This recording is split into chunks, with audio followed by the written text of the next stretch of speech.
zanist ژنۆلۆژی tujinevayê ژنۆلۆژی hinek rastiyan derbixin holê. Bo vê em tutanim bilên yani hani alî zanist û ekî de Abdullah Öcalan zor gotinekî xwe girîng heye. Ewa dilê rastî yani ilmi yani ژنۆلۆژî. Dilê çakî yani etik yani ahlak. Dilê civanî yani estetik yani civanbûyîn. Ewan her siyan peywendiyê xwe hevdira stratejîk e. Etik, estetik û ژنۆلۆژî her sêvaran da peywendiyê xwe hevdira stratejîk e ji bo wê jî yani huner taybet ji bo ژنۆلۆژî qadekî stratejî ye. Ji bo em birên civanbûyîna jiyanê, ji bo xweşikbûyîna jiyanê ev zanist zor girîng e. Wekî ferheng jî ferhengê xwe, kokê xwe ji ku digire, ewa zor mühim e. Min tutanim hinek behsê ferhengê yani ji ber ku ژنۆلۆژî ilmekî li Rojhilata Nawerast, ilmekî li Kurdistan, ilmekî li şaxên Kurdistan durust bûye. Ev ên ser kokê xwe şîn dibe, ser ferhengê xwe şîn dibe.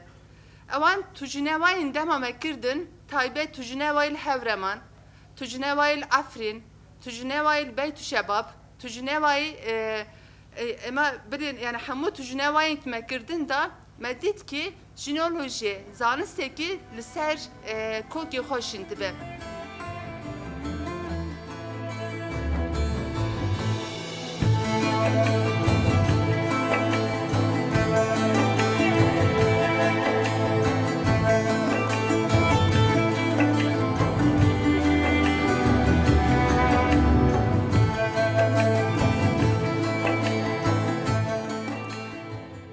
Sistema piyavsalarî sistemeke dijberî jin e.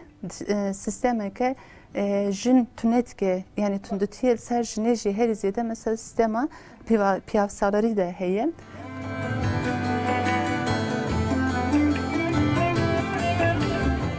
Sistema desthilatlar da jin xizmetkar e, jin hewser e, jin yani dayikî minala ye yani jin wek nasname xwe niye.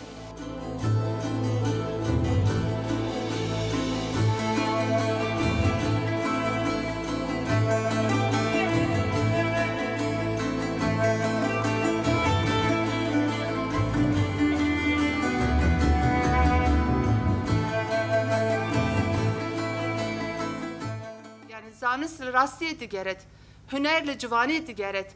Ama rastî û civanî ji hevdû ne cevaz. Rastî û civanî her duyan pek ava desevdin. Ji bo wê jî navberê dil û meşk da, navberê hest û fikir da hevsengî durust kirdin, ji bo ژنۆلۆژî tiştekî zor girîng e. Êsiyem jî ev e yani hani wek rûangiya ژنۆلۆژî em tutanim bilên ewan hemûyan metodolojiya ژنۆلۆژî, metodê xwe her zanist metodê xwe heye, rêbazê xwe heye. Metoda yani rebazê ژنۆلۆژî ji ew ki bi rastiya jin hemûyan durust bike. Ev haqiqeta jin ê ve şartî derbixe holê. Ev rastiya çûn derbixe holê. Yani rastiya jin, haqiqeta jin eger derbikeve jiyan bi boy piyav jî xweş dibe. Rastiya jin, mejûya jin, em bilên hemû warekanê jiyanê de eger durist bibe ev dem komalgeheke xweş, komalgeheke siruştî, komalgeheke ekolojîk, komalgeheke baş durist dibe.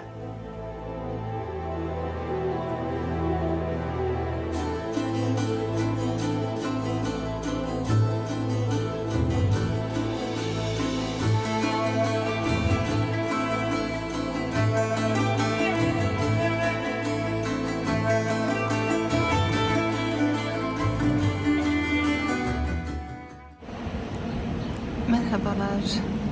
Evci navenda me ye. Navenda lîkolîn arşîv û pirtûkxaneyê jinên Kurd e.